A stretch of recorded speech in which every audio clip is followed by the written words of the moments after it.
muitas pessoas com dúvidas sobre quando acontece um bloqueio judicial. Algumas até recebem cobranças e querem entender sobre o assunto. Então, continue assistindo a esse vídeo para finalmente entender sobre esse assunto.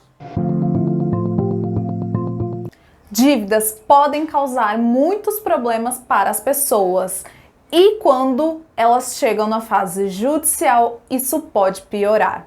Acontece que eu estou notando na prática algumas coisas que não são um padrão. Então, vamos separar as coisas para que você possa entender, tudo bem? Quem está recebendo esse tipo de mensagem que está aparecendo na tela, seja por o SMS ou por o WhatsApp, entenda, esse termo bloqueio judicial significa justamente algo que está em tramitação na justiça. Então, atualmente, não tem como ele acontecer sem existir um processo judicial em tramitação no judiciário. Seria algo que eu nunca vi acontecer na prática. Atualmente não tem como acontecer um bloqueio judicial sem que o juiz responsável pelo processo judicial autorize a realização desse bloqueio. Essas mensagens são notificações do credor, não são intimações judiciais de um processo judicial. Assim como não é uma intimação de que irá ser realizado um bloqueio judicial na sua conta, conforme está descrito ali na mensagem. Até porque intimação judicial é uma coisa formal, sendo realizada por oficial de justiça ou então por intimação via correios. Essa é apenas uma notificação do credor, usando as frases incorretas, mas de qualquer forma ainda é uma notificação. O bloqueio judicial é exatamente um procedimento que acontece durante um processo judicial de cobrança.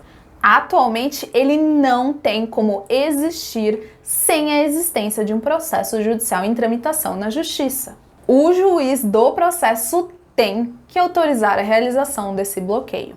Agora vamos à parte que interessa, que é realmente quem está sofrendo esse bloqueio judicial e já tem essa confirmação. Um processo judicial é composto por fases e cada uma delas é sequencial da outra. Quando o credor entra com uma ação judicial de cobrança, o juiz vai analisar para ver se os requisitos daquele processo preenchem a base mínima que a lei prevê. E se estiver tudo ok, ele vai determinar a citação do devedor nesse processo. E isso acontece para que ele tenha a ciência formal da existência do processo. Quando o devedor ele é citado ou intimado, como muitos conhecem, ele tem o prazo de 15 dias para apresentar uma defesa nesse processo ou então tratar da questão do pagamento.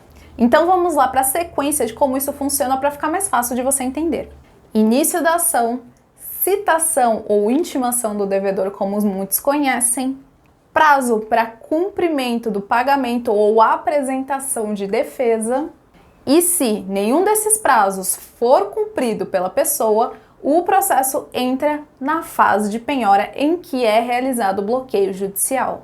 Acontece que em alguns casos, e pouca gente sabe disso, olha aí as lições que você não aprende por aí em outros lugares. Em alguns casos, o juiz autoriza uma medida antecipada que nós chamamos de arresto. Esse procedimento é nada mais nada menos do que a penhora, o bloqueio de bens da pessoa, antes que ela seja citada no processo. Então, se o juiz autorizar, em algumas situações, o devedor pode sofrer esse bloqueio antes mesmo dele ser citado no processo.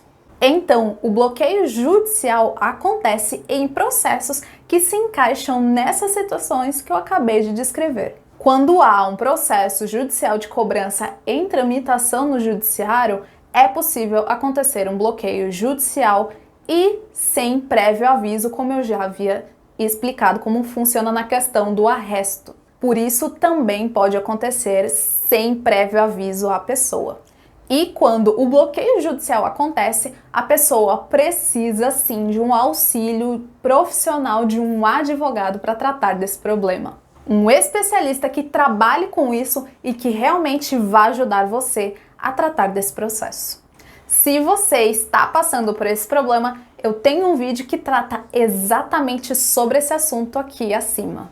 Agora você realmente sabe quando acontece um bloqueio judicial. Eu agradeço por ter acompanhado esse vídeo e até a próxima!